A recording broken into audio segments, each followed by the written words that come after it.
Okay, here we go. This is the Disruptive Voices of the Pacific podcast, and welcome today for another exciting episode. Whenever I have Daniel on, it means we're talking about sex. So thanks, Daniel. You're welcome, Letitia. Thank you for bringing me back again. Yeah. I enjoyed the last one. So, It was, and yeah. we've had great feedback. It's obviously helped a lot of people. Our episode was the purpose of sex, actually, which is really important because in this day and age, we think of sex as something that's just free for all, but God actually has intended it for a purpose. There's no such thing as casual sex, and we don't shy away from the fact that God's created these things, and they're great for a purpose. When they're outside of his purpose, it actually brings a lot of destruction. But those who didn't hear you that time, maybe tell us a bit about yourself. I guess as it pertains to this conversation, I've been married for 17 years. Sariana and I have known each other for about 21 years. We met in 2003, got married in 2007. We've got two daughters, Amelia, 16, and Addison, 13. Live here in Lamy, and I work at USP. Sariana's a doctor, and we just do our best in our community. You do a lot, and he also helps lead a church, Fiji Connect. That's right. So it's a great church that meets at USP. Well, today our discussion is how to have a healthy sex life. And we're aiming this particularly at young people who aren't married yet or aren't even in relationships. But it's can be frightening that what we do today can actually affect what's going to happen tomorrow and in the future. So we want to discuss some things that we're inputting into our life today that will, because everyone wants to have a healthy sex life, don't they? No one says they want it unhealthy.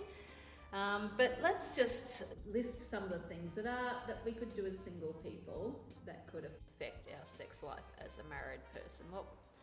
What's something that comes to your mind? Oh wow, when you asked me about this during the week, I was like, what would I tell some of the young people and some of the young men, with the young guys in youth under the age of 18? It's actually focus on yourself first. So totally apart from anything to do with sex, it's making yourself better. So in a lot of ways, when I met my wife, I wasn't looking for her. I was actually doing my PhD at the time, and I wasn't concentrating on, trying to find the ideal woman or looking for sex or anything like that. I was 2003. I would have been a 25-year-old virgin still, so I lived life. I was rock climbing and paragliding and doing all these different things to try and soak in the world, learn more about myself, and in a way I felt preparing myself for the woman that I would eventually meet. I knew exactly who I was looking for because I had all the character traits that I was looking for, and right up close to the top was, she had to be attractive to me, But that was the least of my concerns. I think one of the major things that we're getting into now, and I see it in a lot of young people, is they're seeking a person, like right from the get-go, in high school, boys pursuing girls, and vice versa. And I think putting the cart before the horse in a lot of ways. I've used this analogy before, a lot of them, trying to attract a partner is like fishing. You've got to have the right bait and you've got to go fishing in the right place. A lot of people haven't worked out who they are yet. They haven't figured out who they are yet. And then they go fishing in the wrong place, I think, like nightclubs and, in places that, you're going to catch the wrong kind of fish. So in a lot of ways, I think focus on yourself first.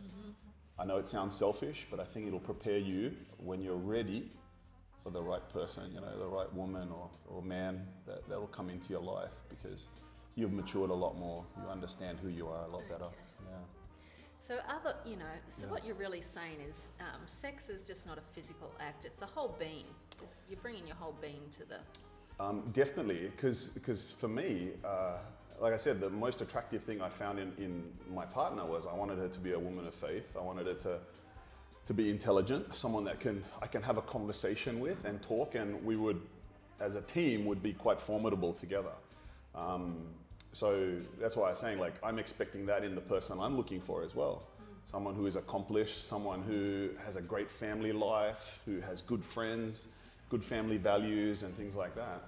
I think a lot of us are looking for, in a lot of cases, increase our body count or whatever it is, to seem like we've got more experience, like that's going to matter when you meet the one. Yeah. Because to be honest, I think that man, that if I could be honest from my perspective as a man, I'm not looking for a woman with, a lot of people that she slept with. I want to be the first one for my wife, for my future partner. And unfortunately, that's not what we're valuing a lot these days, Let's talk more on that topic. I love the emphasis on developing yourself, physically, emotionally, spiritually, but then, there's a big lie that is out there that we've got to try before we buy, or, the more sex we have, the better we'll be when we finally get married. Yeah. But how destructive is sleeping around, to a marriage? I think it's incredibly destructive, but we've talked about this before. You and I have had this conversation many times, especially around the area of pornography, because I think that's really where it starts with, especially for young men. Our gateway, the gateway is through our eyes, and so we see things, and then eventually we project that onto the partner that we end up with. So we end up with these unrealistic expectations of what a woman should look like and what she should do, so on and so forth. And then there's this thought that, like every woman is promiscuous. I mean, this is how we end up with, these cases of rape and unwanted, men coming onto women, and we end up in some serious problems there. So I guess getting back to it,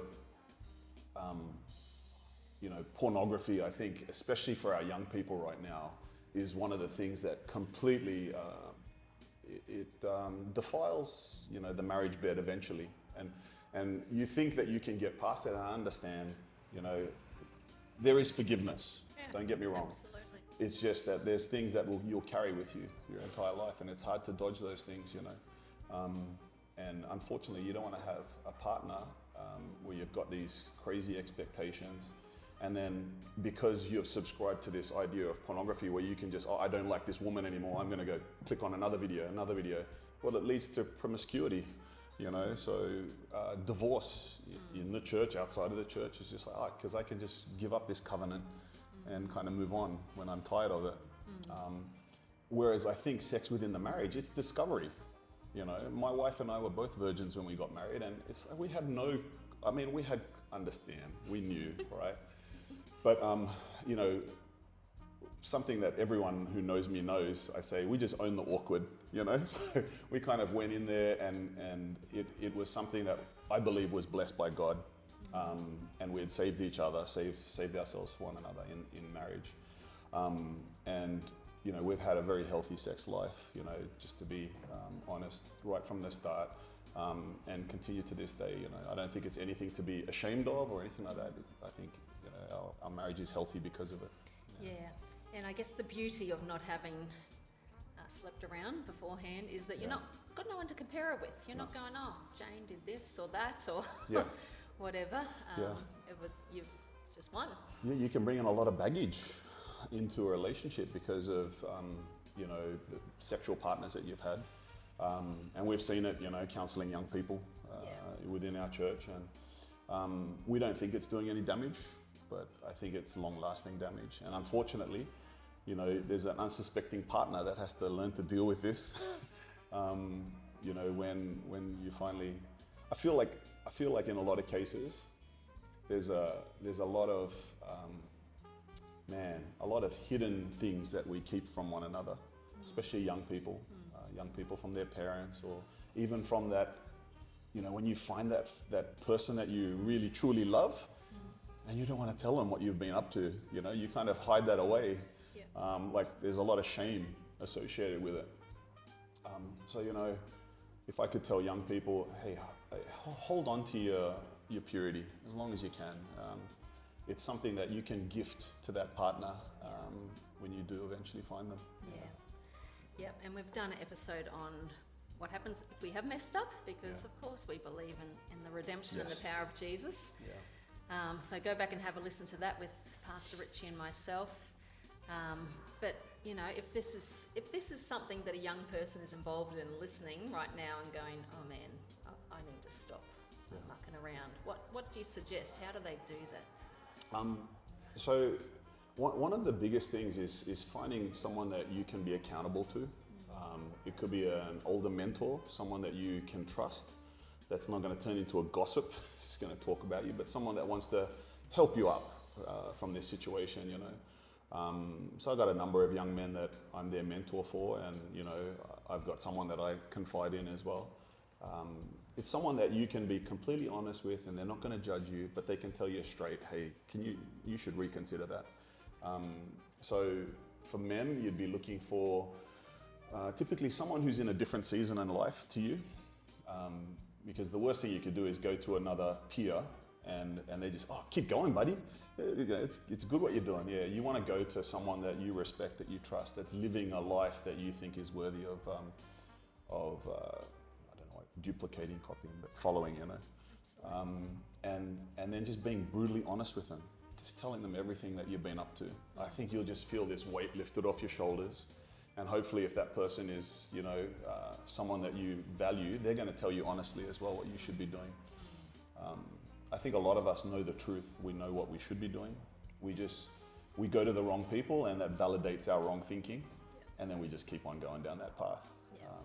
So you really need that person that's going to tell you straight. You do. It's no secret that here in Fiji we have a high number of HIV, STIs, and again, this is a consequence. I always say to people, look at the fruit of not doing things God's way. Yeah. You know, I mean, if we could not do things God's way and the fruit was great, that would be good. But because God has said, I want you, my ideal is one person for life. But when we don't, we end up with STIs, So sad. HIV, and then you take that into your marriage and pass on those diseases, and it can even cause infertility. Yeah. So again, we want to encourage people to go out there, get tested early, Please, yeah. and turn around that way. We've talked about porn as well. Again, I just want to say, because it's another lie that porn will really empower you. Essentially, it's really bringing a third party into your relationship, into your marriage. Yeah, I mean, if you want to get scriptural, you know, it says the lust of the flesh is one of the ways that the enemy will have his way with us. And I think especially men, we're very susceptible to this. So keeping your eyes focused on the right things, you know. So young fellas, you know, I would encourage you, get into the gym, go and, you know, don't be idle. Yeah, like when you're home from school, get into your schoolwork. If you've got energy, go to the gym, go for a run, go for a jog, go and engage with your other mates. Hang around with your other, you know, mates rather than, oh, I've got nothing to do, I'm going to hang around with the girls. I'm telling you, the best thing you can do is invest into yourself. You know, I think the woman that you want to attract is going to be attracted to a man or a young man that has got their life together. You know, so they've got a career, they've got plans, they're mature, they know themselves, they're able to push themselves, self-motivated, having a career. You know, guys, like, man, when you're in high school, you know, you're living off your parents' money. You know, it's like you're going out on dates with women, and your parents are paying for it. Like, come on, you know, let's sort your life out first before you start looking for relationships. Yeah. And then just being found in the right places. Man, I tell you, you know, HIV is moving. I think last time we talked about it, and it's just devastating how sad it is, how people are making life-changing decisions every day. A needle, a sexual encounter, and all of a sudden, you know, you've lost that innocence. And not just that, you know, you've potentially damaged, you know, what would be a beautiful sex life or a beautiful marriage or whatever for the rest of your life, just for one indiscretion. So we've got to remain disciplined. We have to remain, you know, if we're going to talk about fruits of the Spirit, self-control. You know, we need to exercise self-control. One of the best things a man can have is control over their mind and over their body and what they do, what they allow their eyes to see, you know. So yeah. So, obviously, yeah, I love this conversation. It's really about the whole being. When you're married, part of developing a healthy sex life is serving her. It's what happens during the day as well, not Yeah. just what you're doing at night or whatever. Yeah, just talk more into how just the little things of life, communication, trust, Yeah. service, how that adds into the health. So sometimes a lot of it's unspoken, I guess. But for me and Sariana,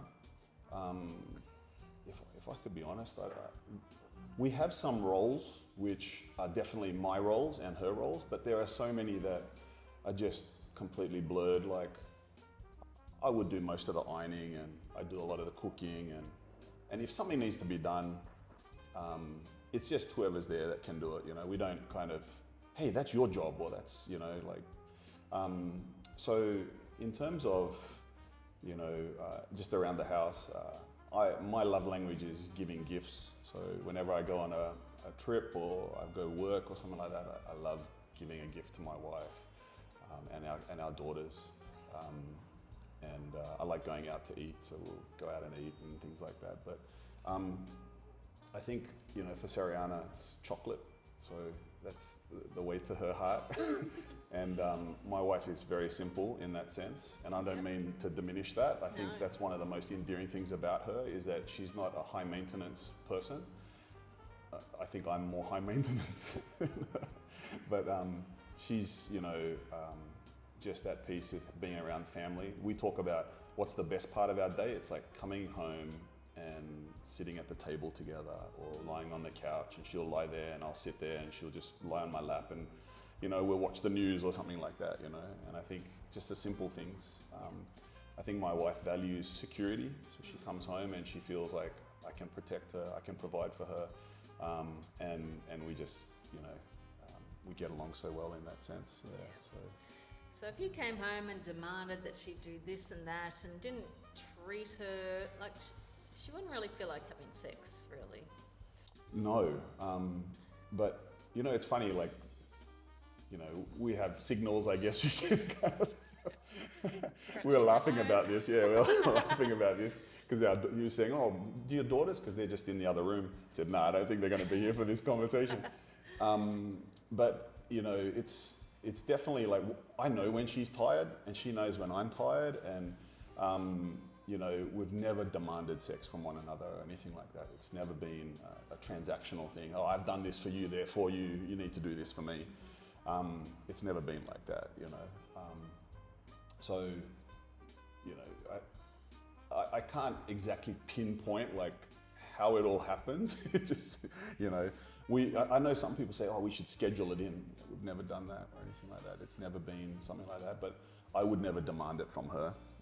It's never been something like that. I can tell when she's tired. I might be in the mood, but she's just, I go, okay, no worries, that's fine. And then I'll go for a jog or something like that. Go lift some Burn that weights. energy, yeah. Yeah, but it's what you're doing. It's the ironing. It's the looking after the family. It's creating the environment that then makes what happens in the bedroom, healthy. I think it's important, to find the love language of your partner. Yeah. And when I know my wife is happy, there's no demands. It's like, hey, I love my wife like I love the church. That's how Jesus loves the church. That's how we're supposed to do it. And so, I treasure my wife. She's the most important person to me in my life. And so I want her to be happy. I seek her happiness. If anything, so much of what I do as a man, as a husband, as a father is to make sure my wife is content, And so that's what I strive to do. And I think when she's content, all the other pieces fall into place. There's no demanding, there's no ordering, there's no throwing a tantrum if it doesn't happen my way. Yeah. So, hey, we're both adults here. Let's understand that life gets in the way of certain things, and we'll move on. But, yeah. I hear a huge amount of stories of, especially in Fiji, because the spouse goes overseas to work on the workers' scheme, and before you know it, there's affairs happening. Yeah. How do you affair-proof your marriage? Like, I just think, how can you be married for 25 years and he goes overseas and suddenly, what have we not built in place there? I can't pinpoint it in our marriage. If I could explain there was a situation where I was seconded to another country, and we said the only reason I'd ever go is if my whole family could go. And so God made a way for us to all go. Otherwise, I wouldn't have gone. And I think that's probably one of the biggest mistakes that we're making is that we can be apart as a married couple and still survive. We go, well, hey, if that's the case, just be single. I think it gets even more complicated when children get into the picture. I understand there's financial constraints and you need to provide, and I understand the tough decisions that men and women both have to make. But if I could say that, if you're going to prioritize your marriage, then you need to be together, geographically located in the same place. And I think if God wants you to have that job overseas, He's going to make a way so that you can all get there together. I think it's very dangerous when you separate couples for extended periods of time. Especially men, they're going to be in situations where they're going to be around other women and things like that. And who's to say what's going to happen?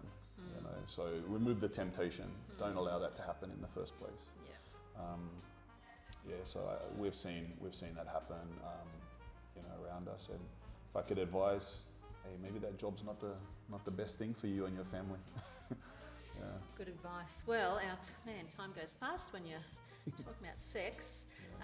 But I love, just to recap some of the things we've talked about, what young people can do today to build a healthy sex life for the future, because we believe that sex happens the best within marriage, between one man, one woman, for life. So quit playing around. Now's not the time to be practicing or experimenting. That is doing more damage to your future than what you would know. You're opening the door to disease, to heartbrokenness, to being bonded, soul ties. Ditch pornography. That is not sex empowering. That will destroy. And developing yourself as a whole being. That makes for a healthier sex life. So being fit and healthy, eating healthy, getting a job, working hard, working on communication, because again, we have a generation that is so connected to their phone, they struggle to have face-to-face conversations. But communication is key. A woman won't feel like having sex if you haven't communicated with her either. No. It's not just a physical act. So we do this podcast because we believe in healthy relationships, healthy sexuality. God is not a killjoy.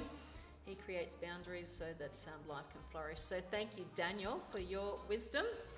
And we'll get you back sometime. I'm sure I'll come up with some other topic on sex. But, of course you will. Thanks, Steve. Appreciate your openness and owning the awkward. Thank you, everyone.